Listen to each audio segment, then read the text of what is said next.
1986년에 미국에 법이 하나 제정됐는데요. 이제 이때 미국에 오신 분들은 아시겠죠. 근데 이제 그 전에 이거 이후에 오신 분들은 잘 모르는 법. 저도 이제 이번에 알았는데 EMTALA라고 하는 법이 있어요. 엠탈라 하는 법인데 이게 이제 여기 이제 표현 잘 보시면은 Emergency Medical Treatment and Labor Act라고 하는데 한국말로 바꾸면은 이제 응급 의료 조치 및 행위 뭐 이런에 관한 법 뭐 이런 것이라고 할 수 있습니다. 이게 1986년에 발의가 됐어요. 미국에서. 그러니까 미국이 옛날부터 그런 게 아니었다. 그런 걸 이제 알게 되는데 이게 뭐냐면 어떤 사람이 병원에 오잖아요. 이제 응급 환자가 왔잖아요. 그러면 무조건 치료해야 돼요. 너 돈 얼마 있어? 너 보험 있어 없어? 이거 관계없어요. 무조건 치료하게 돼 있습니다. 무조건 살려야 돼요. 돈이 있건 없건 이 사람이 노숙자이건 관계없건 무조건 살리게 돼 있습니다. 그게 법이에요. 기가 막힌 법이죠. 그래서 이게 이제 보통 병원이 완전 사립이어가지고 이제 그런 병원은 거의 없죠. 완전 사립이어가지고 정부로부터 돈 하나도 안 받으면은 이렇게 안 해도 돼요. 물론 그래도 이제 나중에 고소를 당하겠지만 이제 그 지급 연방 자금을 받는 병원은 반드시 해야 되는 거예요. 안 그러면 큰일 나요. 다 끊어버리고 이제 법적인 조치를 받게 돼 있죠. 그래서 미국에서 그래서 저도 이제 미국에 2000년에 미국에 왔는데 어떤 분이 이제 엄청난 교통사고를 당해가지고 몸이 다 부서지고 그래서 몇 번의 수술을 거쳐갖고 나중에 거의 100만 불 가까이 수술비가 나왔는데 다 웨이브가 되고 그리고 자기는 살아나고 하는 어떤 것들을 경험했다. 자기는 감당할 수 없었는데 나중에 처음에 큰 돈이 나왔지만 먼뜰리로 돈을 내기 시작했는데 어느 순간 되니까 한 몇 년 내니까 그만하라고 해서 해결됐다. 이런 것들을 여러 번 들어봤어요. 그래서 와 대단하다 싶었는데 바로 이 법 때문에 그렇게 된 거예요. 무조건 살려야 돼요. 그 사람이 어떤 사람이건 살립니다. 이게 미국의 법이에요. 제가 한국에 있을 때는 한국에 돈이 없으면 수술 못 한다고 들었거든요. 그렇게 알고 계시죠, 많이? 그리고 저도 최근까지 그렇게 알았어요. 그래서 설교 준비하면서 이제 한국의 법을 찾아봤는데 법이 바뀌었어요, 한국에. 그래서 한국도 이거 비슷하더라고요. 무조건 살려야 돼요, 거기도. 돈 물어보는 게 아니고 너 저기 가서 돈 내고 오세요. 옛날에 그랬잖아요. 돈 내고 오시면 해줄게 이거 했는데 지금 무조건 살려요. 한국도. 왜냐하면 정부에서 서포트를 하더라고요. 이제 언제 바뀌었는지 모르는데 바뀌었습니다. 그래서 한국도 마찬가지로 이렇게 이제 살려준다. 그래서 이제 선진국이죠. 다른 말로 하면 이렇게 돼 있는데 근데 이제 어떤 분은 또 이제 그런 말을 한대요. 이제 살려놨잖아요. 그랬더니 돈 달라고 한다. 병원에. 치료비가 50만 불 나왔다. 뭐 이렇게. 근데 그거는 있잖아요. 그 제 생각에는 이제 그 정말 감사하지 못하는 사람이라고 생각해요. 살려놓고 50만 불 내라고 해도 저는 내야 된다고 생각해요. 생명보다 귀하잖아요. 나를 살려줬잖아. 그럼 평생 내면 되잖아요. 나눠갖고. 평생 내게 해주니까 여기는 다 나눠갖고 몇십 년 내게 해주잖아요. 한 달에 한 몇백 불로 낸단 말이에요. 그러니까 내야지. 그렇죠? 근데 어떤 분은 또 이제 살려놓고서 돈 달라고 하더라. 이렇게 말하는 분도 계시는데 그거는 제가 볼 때는 잘못된 생각이에요. 감사해야죠. 살려줬으니까. 생명에 대한 것을 소중히 여긴다? 100만 불도 내야 되는 거예요. 죽을 때까지 내는 거예요. 저는 그게 맞다고 생각해요. 살려놨는데. 그렇죠? 생명이 훨씬 귀한데. 수백만 불보다 귀하잖아요. 네, 하여튼 그렇게 돼 있어요. 미국은 그렇게 돼 있고 돈이 이제 좀 나오는데 한국은 그게 좀 더 적다고 그래요. 수술비 자체가 적기 때문이기도 하고 정부가 좀 더 이렇게 지원을 하는지 모르는데 여하튼 굉장히 좀 저는 놀랐어요 이번에. 그런데 반면에 많은 나라들이 이거 반대로 가죠. 돈 내고 오세요. 없으면 죽는 거예요. 그냥 죽어요. 그냥. 옛날에 한국도 그랬잖아요. 근데 지금은 이제 아니지만 그렇게 죽는 거예요. 뭐 아프리카의 나라도 대부분 다 그렇고 동남아도 그렇고 그런 나라들이 이제 대부분 많아요. 굉장히 많고 현금으로 그것도 해야 돼요. 이렇게 바로 안 하면은 수술도 못 받고 죽는 거죠. 그런 경우들이 있는 나라도 굉장히 많아요. 더 많죠, 사실은. 이제 오늘 저희가 보는 이 본문은 그런 내용하고 너무나 밀접하게 연관이 되어 있습니다. 살릴 것이냐 죽일 것이냐 이거예요. 돈을 빚졌는데요. 그런 이야기죠. 살려 무조건. 이게 하나님의 뜻이라는 건지 저희가 읽어내려고 그러는데요. 이것을 저희가 읽어나가면서 저희 안에 율법적인 어떤 도전이 아니고요. 이렇게 똑바로 해라 이런 게 아니라 이 말씀이 갖고 있는 의미가 굉장히 깊다는 것을 이제 확인하게 됩니다. 잘 생각해 보면 어떤 의미에서 그런지 잠깐 저희가 들여다보려고 하는데 오늘 이제 한 절이기 때문에 잠깐 말씀 보세요. 사람이 맷돌이나 그 윗짝을 전당 잡지 말아라 했잖아요. 이게 이제 그 미국 사람들은 잘 몰라요. 이 맷돌이라는 건데 한국 사람들 알잖아요. 이렇게 맷돌 구조를 다 알고 우리는 썼잖아요. 이들도 썼어요. 이스라엘 사람들도. 그리고 고대 근동 지역의 사람들이 다 맷돌을 썼단 말이에요. 이 맷돌 지금 위에가 있어야 되잖아요. 그러니까 아래도 있고 위로 있고. 그래서 거기 넣어가지고 물 부으면서 돌려가고 갈아 먹는데 이제 한국 사람들은 무슨 말인지 알아요. 근데 이제 서양 사람들 잘 모르는데 맷돌이나 그러니까 양쪽 다 해요. 위나 아래나 이거 하고 아니면 윗짝 이렇게. 뭐 윗짝은 왜? 이렇게 말할 수 있잖아요. 양쪽 다 가져가는 거는 이해가 되는데 윗짝은 뭐? 이렇게 하는데 그 구조를 모르면 그렇게 말을 하는 거죠. 구조를 알면 윗짝이 없으면 아래짝은 소용이 없죠. 갈지를 못해 이거 놔두고. 그렇죠? 당시에 이게 왜 중요했냐면 매일 아침 갈아 먹었어요. 여러분들과 제가 알고 있듯이 광야에서 이 하나님 주신 그 만나 그걸 갖다가 이렇게 갔다가 어떻게 했습니까? 가져다가 갈았잖아요. 맷돌에 갈았다고 써 있어요. 갈아서 그걸 이제 반죽을 해가지고 구워 먹었어요. 그러니까 이제 이게 떡처럼 만들어서 먹었단 말이죠. 그러니까 뭔가 이렇게 열매 같은 거 딱딱한 거였겠죠. 이렇게 딱 봤을 때, 손으로 딱 잡았을 때. 그래서 그때부터 맷돌을 사용했고, 광야에서부터 여기 들어와서 쓰고 있는 그거죠. 이제 지금 사실은 저기 들어가기 전이니까 이제 썼던 거 다 알고 있고, 지금도 쓰고 있겠지만, 그거예요. 지금도 이 말씀 들을 때도 만나를 먹고 있으니까, 그것과 연결하자. 그렇지, 이거 딱 알게 되는 거예요. 그게 없으면 어떻게 된다는 거 압니까? 죽는 거예요. 그러니까 이거 있어도 되고 없어도 되는 게 아니고 없으면 죽어요. 그래서 이렇게 말씀하는 거예요. 왜 그런 줄 알아? 이것은 그렇게 하면 그 생명을 전당 잡는 거야. 너 그 빚 그거 있잖아. 그거 받으려고 사람의 목숨을 담보로 하지 마. 이겁니다. 오늘날 이런 게 많이 일어나잖아요. 그 장기 같은 거 이렇게 매매도 하고 이렇게 너 이거 안 되면 너 장기 내놔 이런 거 하잖아요.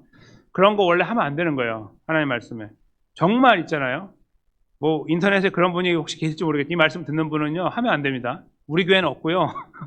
우리 교회 식구는 아무도 없고 이거 들으실 우리 가족도 없지만 누가 혹시 지나가다가 이 말씀 듣는 분이 있으면 인터넷에 고리대금 업자 중에 그런 거 하는 분은 절대 하면 안 됩니다.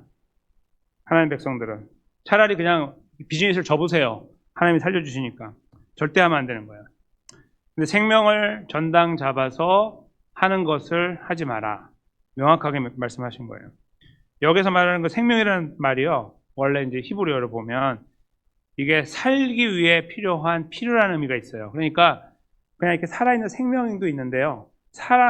살기 위한 발버둥 있잖아요. 막 발버둥 치는 어떤 그런 거, 의미가 그런 거예요. 그러니까 그냥 생명 이게 아니라 그걸 왜 발버둥 치는 거 꽉 눌러갖고 죽이지 말라 이 말입니다. 막 지금 뭔가 하려고 하는데 너 빚 왜 안 갚아 지금까지? 하고 빼앗지 말라는 거예요. 그것까지. 그거는 두고 하자 이거죠. 그건 두고 하자. 그것이 하나님 말씀의 의미가 됩니다. 목숨을 담보로 비열하게 잔인하게 해서 옆 사람 힘들게 하고 가정 패가망신하게 하고 짓눌러 가지고 그렇게 죽이지 말라는. 그거 죽여도 빼앗지 못하잖아요. 그렇죠? 이거 맷돌 갖고 오면 그 집은 돈도 못 갚아요. 그냥 죽는 거지. 그거 보고 있으라는 거? 내가 보고 있으라고 이거잖아요. 하지 말라고 하나님께서 명확하게 말씀하고 계신 거예요. 그래서 저희가 생각하고 있는 경제 원리를 뛰어넘는 거예요. 주고받는 거, 빚을 진 자는 빚을 갚아야 된다는 기본적인 원리를 다 하나님도 말씀하셨고 하고 있지만 그러나 적당하게 해라 이거예요. 적당하게. 상황 봐가면서. 그것이 하나님께서 보여주신 자비입니다. 그래서 제목이 맷돌 윗짝의 자비예요. 맷돌의 윗짝의 자비. 그거 빼앗지 않는 자비를 하나님께서 명령하시고 우리에게 말씀하고 계시는 거예요. 오늘날로 바꾸면 뭐가 될까요? 맷돌을 안 쓰니까. 생각해봤는데 여러 가지 있는 것 같아요. 이제 저희가 뭐 자동차가 내 걸로 완전히 사가지고 갖고 있건 아니면 지금 먼틀리 페이먼트를 하고 관계없이 이제 보편적으로 저희가 차를 타고 다니잖아요. 버스 타고 다니는 분도 계시지만 차가 없으면 일을 못 하잖아요, 보통. 그렇죠? 그 차를 뺏는 거예요. 너 왜 돈 안 갚아? 차 갖고 와. 이거 하는 거죠. 그래서 그 사람은 일을 못 나가서 돈을 준비하지 못하고 결국은 주저앉게 되는 어떤 상황으로 만드는 거나 아니면 그 버스를 타고 다니면서 돈을 덜 벌게 돼가지고 갚는 것이 더 미루어지거나 뭐 이런 걸로 만드는 거라고 저는 생각해 봤어요. 갑자기 정리해고예요. 너 이제 일하지 마. 우리 나오지 마. 너 이제. 너 내가 준 거 갚기 전까지 나오지 마. 이런 거죠. 그러면 돈을 어디서 벌어요? 물론 딴 데서 벌겠지만 그 과정을 말하는 거예요. 자비하지 않죠. 비열한 거예요. 그리고 너 나한테 빚진 돈이 1,000불인데 너 하루에 일당이 1불이니까 너 앞으로 1,000일 동안 돈 못 받아. 일만 해. 일당 안 주는 거. 이런 것도 마찬가지죠. 그 일당 없으면 못 사는데 이 사람은 그거 안 주는 거. 그 다음에 사업의 문을 닫아버려요. 이렇게. 비즈니스를 하고 있는데 조그맣게 비즈니스 하고 있다고 해봐요. 문을 닫아버리는 거야. 그것도 못하게. 그러면 그거 없으면 돈을 못 벌고 못 벌면 못 갚는데 그리고 먹고 살고도 힘든데 살아가는 문을 닫아버리는 거죠. 이런 것들이에요. 이런 것들이 벌어져요. 근데 그렇죠? 요즘에 벌어지고 있고 이제 아까 집사님 기도처럼 어떤 의미의 기도인지 모르지만 그래도 죽어가는 사람도 힘들어하는 사람도 있고 전쟁이 있어요. 전쟁에 이제 뭐 저희가 뉴스를 통해 아시지만 어느 양쪽 어디가 지금 문제라 이거 하는 게 아니라 그냥 그 위에 있는 사람들의 몇 명의 결정에 의해서 제가 볼 때는 이거 그렇게 중요하지 않거든요. 제가 개인적으로 판단할 때는 사람 죽일 만한 문제 아니에요. 근데 군인들 죽는 게 아니라 민간인 죽잖아요. 수천 명씩 죽어나가죠. 그 명문도 모르고 죽는 거예요. 뭐 애들 뭐 학교에 떨어져 애들이 한꺼번에 막 100몇 명이 죽고 그랬잖아요. 뭐 이런 거 그냥 뭐 여기서는 맨날 뭐 커피 마시면서 전쟁하는 거잖아요. 이렇게. 아유 죽었네 많이 죽었네 뭐 이런 거 하고 있는 거죠. 거기서는 지금 난리가 나가지고 막 죽어가는데 아비규환인데 뭐 그러고 있는 거예요. 뭐 전쟁이 다 그렇지만 너무 마음이 아파요.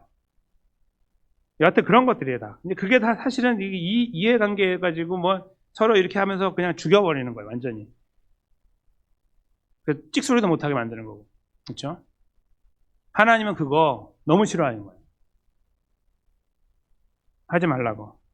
그것이 오늘 명령입니다.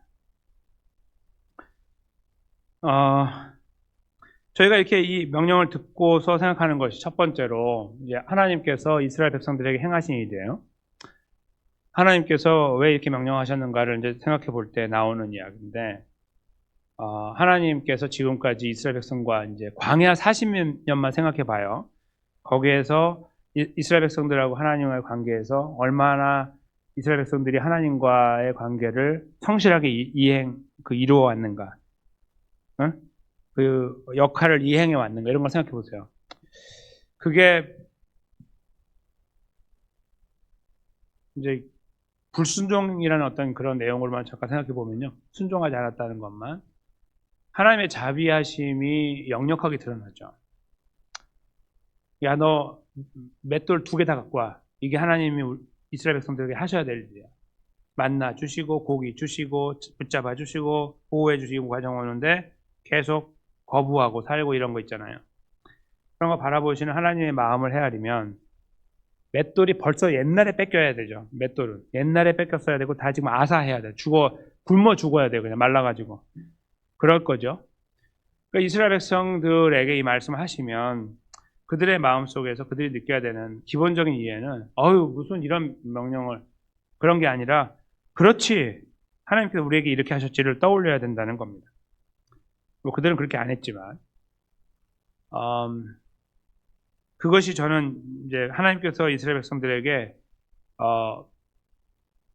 오늘 여기 써 있는 것과 다르게 이율배반적이라고 표현할 수 있는데 여기 있는 것과 다르게 해오셨어요.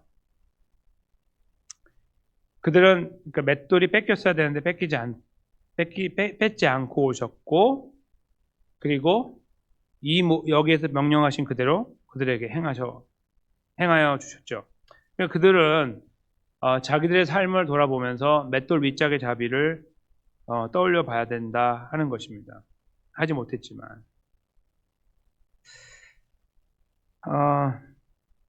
그리고 저희도 이제 그 같은 흐름에서 생각해 보는 거예요. 영적인 이스라엘이라는 입장에서 보면 하나님께서 우리에게 하신 일들을 떠올려 보면서 자비에 대한 생각을 해보는 거예요. 아까 제가 중간에 우스개로 말씀드렸지만 우리 교회는 그런 분 없다 이렇게 했지만 모르죠. 저는 그렇게 소망하고 기도하지만 그렇죠? 개인의 삶을 돌아봐야 된다 이거예요. 저희가 우리는 어떠한 존재인가, 어떻게 살고 있는가. 자비에 대해서 우리는 나 먹기 살기도 바쁜데 무슨 자비입니까 이렇게 생각하고 있는지 자비가 과연 먹고 사는 문제가 해결돼야 나오는 문제인가 생각해 봅니다. 그렇지 않을 것 같다는 생각이 들어요. 돈을 버는 사람만 자비를 베풀지 않잖아요. 용돈 받아 쓰는 학생들도 자비를 베풀어요. 그렇죠? 먹고 사는 문제하고 꼭 결부되어 있다고 말하기는 어렵습니다. 그런 의미에서 보면 우리 삶을 돌아볼 수 있는 영역들이 많아요. 근데 이걸 돌아봐야 되는 이제 가장 큰 이유는 우리가 이스라엘이 됐다는 사실인데 그 과정에 나타나는 하나님 아버지의 역사이죠. 바로 십자가 사건이죠. 십자가 부활 사건을 통해서 여러분과 제가 이러한 명령을 받는 존재가 됐어요.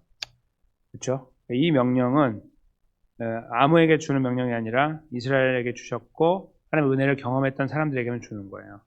구원의 자리에 있는 분들에게 주신 거죠. 그런 의미에서 이 말씀이 저희들을 비껴나가지 않아요.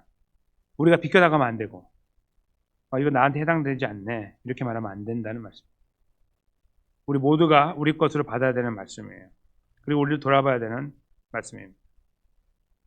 근데 이 말씀이요, 이제 이렇게 문자적으로 보면은 해볼만 해요. 응? 그리고 제가 이렇게 설명드린 것처럼 이게 꼭 우리의 먹고 사는 문제가 결부되어 있지 않았다고 하면은 더더욱 한번 해볼만 한 것 같이 느껴지고 해야겠다는 생각을 하게 되는데 여기에 이게 어려워지는 변수가 있는데 그게 뭐냐면 우리가 그 사람을 잘 알 때예요. 그러니까 그 상대방이 잘 모르고 지나다니는 사람에게 내가 뭔가 빌려줘가지고 받는 어떤 것 때는 기계적으로 할 수 있어요, 이거를. 잘 모르니까. 그렇죠? 근데 그 사람을 잘 알아. 어떻게 살고 있는지. 근데 얼마나 이 빚을 나한테 갚지 않고 있는데 굉장히 잘 먹고 살아. 이렇게 생각해 보세요, 한번. 이렇게 나한테 빚은 빌려간 게 있는데 안 갚으면서 못 살겠다고 하는데 차는 좋은 차를 타고 좋은 집에 살고 좋은 걸 먹고 좋은 옷을 입어요. 그렇게 보고 있는 거예요. 그러니까 받는 거 다 쓰고 있어. 안 갚고. 그때 이거 어떻게 하실 겁니까? 이 말씀. 그게 힘든 거예요. 즉, 이 변수라는 게요. 딱 다가오면 이 이야기가 완전히 새로운 이야기가 되는 거예요. 이해가 안 되는 이야기가 되는 거예요. 이 말도 안 되죠, 하나님. 누가 그렇게 합니까? 쟤 보세요. 저렇게 사는 인간인데 저게 인간입니까? 이렇게 우리가 이렇게 할 수 있는 어떤 계제를 갖고 있게 된다는 거예요. 그렇죠? 그래서 상대방을 이해하고 관계가 어떤 형성되어 있는 상태에서 뭔가 이런 자비를 베풀어야 될 때 문제가 되는 거예요. 그래서 가정에서 자비 베푸는 게 힘든 거예요. 부부간의 관계가 힘든 거예요. 그래서 그 안에 진실된 자비를 베푸는 관계가 되기가 어려워요. 어떤 일종의 서로 눈치를 보면 계약하는 어떤 계약의 관계처럼 이렇게 시소를 타게 하는 것이 더 많지 그렇게 확 다 줘버리는 쉽지 않아요. 벌써 거기서부터 힘든데 무슨 밖에 나가서 합니까? 그렇죠? 그 자비 자체가 힘든데 그것도 자녀와 부모 관계도 넉넉하게 그렇게 되는 경우가 있고 그렇지 않은 경우도 있잖아요. 부모가 자녀를 볼 때, 부모가 자녀를 볼 때, 자녀가 부모를 볼 때 그럴 수 있단 말이에요. 거기다 형제끼리도 그래요. 이렇게 쫙 옆으로. 그러니까 가정 하나만 뚫어지게 보면 서로 너무나 잘 알고 있다는 어떤 그 현실이 부담이 되게 되는 경우가 있다는 거예요. 이 말씀이 쉽게 안 들어오는 거예요. 내가 그 사람을 아는데요, 하나님. 저 사람 이거 내가 맷돌 가져가도 괜찮아요. 이렇게 되는 거예요. 실제로 맷돌 가져와도 될 수 있어요, 그 집은. 그렇죠? 먹고 살만하니까. 이렇게 될 수 있잖아요. 그게 보일 때 죽는 거예요, 우리 마음이. 계산이 나오고 우리만의 항변이 나오는 거예요. 하나님, 말이 안 되잖아요. 저 사람 저렇게 사는데 이거 어떻게 해야 됩니까? 이렇게. 그건 가정 안에서 이렇게 될 수 있고 가정 밖으로 나가면 이렇게 될 수 있고 직장에서 될 수 있고 심지어 교회에서 될 수 있는 어떠한 공간도 예외가 없이 다 이루어질 수 있는 상황입니다. 상대방의 마음을 힘들게 해가지고 그 사람이 주저앉게 만들 수도 있고요. 가정 안에서. 그 주저앉음 때문에 극단적인 선택을 할 수도 있어요. 힘들어할 수도 있고 아파할 수도 있고. 이게 다양하게 나타나요. 우리가 많이 보잖아요. 그런 것들. 가정 안에서 벌어지는 여러 가지 비극들도 보면 별거 아닌 것처럼 보이는 어떤 그런 것들이 아우 그렇게 많은데 좀 나눠주지 뭘. 그거 그래. 근데 그거 안 줘요. 그거 안 돼. 그거. 그러니까 삶이 넉넉하건 그렇지 않건 그런 상황이 딱 들어가면 거기서 첨예한 대립이 막 이루어지다가 약간 밀리는 사람들이 무너지는 거. 이런 것들 저희가 보는 거. 뉴스에서 저희가 보는 것들은 이제 좀 큰 일들만 보지만 사실 가끔씩 보는 작은 어떤 사건들도 보면 비참하게 돌아가시는 어떤 그 독거노인 같은 분들이 보면 왜 독거노인이야 그분이 왜 나도 들어가면은 비극적인 일들이 많잖아요. 그렇죠? 아무도 돌아보지 않는 어떤 가정 환경이나 아니면 돌발처럼 정말 없거나 아니면 본인이 했던 잘못된 일 때문에 보복을 당하고 있거나 그렇죠? 어떤 굉장히 그런 쓰라린 일들이 많아요. 이게 다 안 되는 거예요. 이게 안 되고 있는 거죠. 그런 것들을 저희가 이렇게 만나면 그리고 우리가 그런 시간들이 지나가거나 어떤 그런 나만의 어떤 고민을 함께 담고 있는 상황에서 이 말씀을 대하면 힘든 거예요. 자비가 제대로 이루어지지 않고 선별적으로 이루어지는 거예요. 할 만한 사람에게 하고 적당하게 하면은 뭔가 감사를 하면 하고 뭐 이렇게 그런 것도 없고 맨날 팽팽히 그렇게 쓰고 있는데 내가 그렇게 해? 절대 안 해. 이 계산을 다 우리가 갖고 있다고. 이거 갖고서 이 말씀을 딱 보면 안 되는 거예요. 하나님 적당하게 할 수 있고요. 더 이상 못합니다. 우리 안에서 판단 기준이 딱딱 있어가지고 결정을 우리가 내릴 수 있는 그런 것들이 바로 이 말씀이에요. 근데 그 앞에서 하나님께서는 이 상황을 다 알고 있는 우리들에게 말씀을 주신 거예요. 이스라엘도 다 이럴 거 아니에요. 그렇죠? 그렇게 말씀하는 거예요. 거기에 얼마나 많은 이유가 있겠어요. 그 이유와 그 이유 이유에서 하나님께 항변하는 게 많았겠습니까? 당시나 지금이나. 근데 하나님은 그거 모르겠고 그거는 그냥 이렇게 해. 이렇게 말씀하신 거예요. 그리고 그들은 그렇게 막 이거 어기만 살았고 하나님은 그들을 붙잡고 가셨어요. 그리고 십자가에 예수님이 돌아가신 거예요. 그것이 오늘 저희가 이 말씀을 다시 돌아봐야 되는 이유가 되는 거예요. 근데 있잖아요. 이스라엘 백성들이 그렇게 한 것처럼 저희들도 이 말씀을 고지고대로 듣지 않고 뭐 이런 어떤 저런 상황들에서 우리가 뭔가 좀 이렇게 어떤 경우는 자비를 베풀고 어떤 경우는 아니고 뭔가 이렇게 우리 마음에 맞는 대로 뭔가 하고 있는지 모르는데요. 이렇게 그들도 그렇고 우리도 그렇고 근데 하나님께서 우리를 품어주시는 것은 너무나 귀하고 확실해요. 예수님의 십자가와 부활이 이루신 것이 그런데요.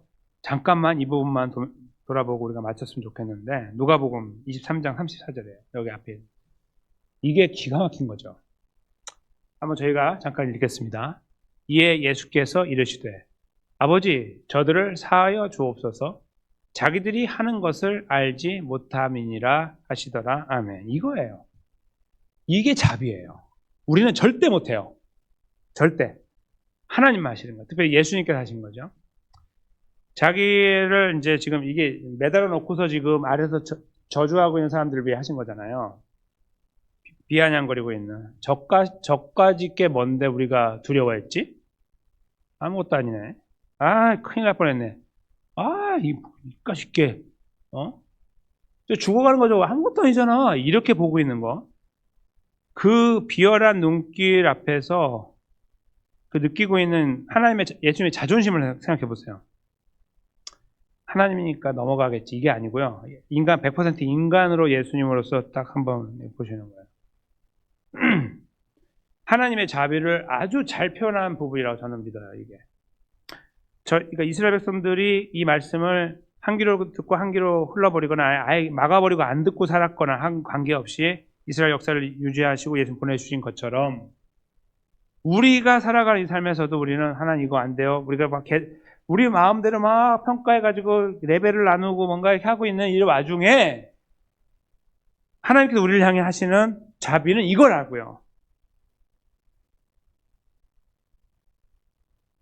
하나님 아버지 저들을 사하여 주옵소서. 자기들이 하는 것을 알지 못하면 이거예요. 우리는 이렇게 사는 거예요. 죽을 때까지 이렇게 살아요. 단언하건대. 아무도 자유롭지 못해요. 여기서. 세상에 누구도. 우리는 죽을 때까지 저렇게 살아요. 그냥 저거 갖고 가는 거예요. 끝까지. 죽을 때까지 가요. 만약에 예수님께서 저렇게 하는 저러한 자비함이 없었다면 세상에 구원은 없고요. 이 역사는 끝난 거예요.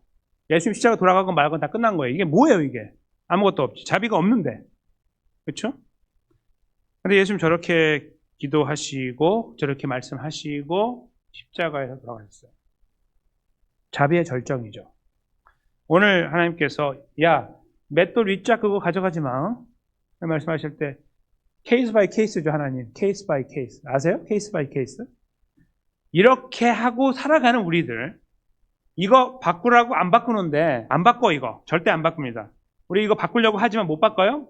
결국은 제가 말씀드리는 건 바꾸지 마세요. 그냥 그게 아니라 아무리 해도 완벽하게 못 바꾼다는 거예요. 우리가 아무리 해도. 그래 우리가 말씀의 자극을 받아야죠. 근데 그냥 어떤 자극 이런 게 아니고 그거 받으니까 그렇게 하라는 게 아니라요. 이렇게 당신을 사랑하는데 어쩔래? 이렇게 말씀하시는 거예요. 저는 그 앞에 여러분과 저를 세우려고 하는 겁니다. 이 맷돌 이야기에서 나오는 하나님의 자비는 그냥 우리가 뭐 대충 이렇게 생각해가지고 뭐 어우 막 가슴이 뜨거워지고 막 이런 이따위 사랑이 아니에요. 죄송하지만 이거 생각해보면 미쳐버리는 거죠. 정말 물어야 되는 거예요. 저렇게? 내가 지금도 하고 있는데 내가 지금 찌르고 있는 나를 사랑한다고? 내가 지금 때리고 있고 침 뱉고 있는데 목사가 뭐고 다 필요 없고 똑같이 살고 있는데 그 언행심사에서 그런데 딱 안아주는 거예요. 이게 맷돌을 통해 보여준 하나님의 자비예요. 우리는 절대로 따라가지 못하는, 흉내내지도 못하는 자비, 그것을 우리에게 완성하시고 우리를 저렇게 끝까지 품고 계시는 겁니다. 주님 앞에 설 때까지.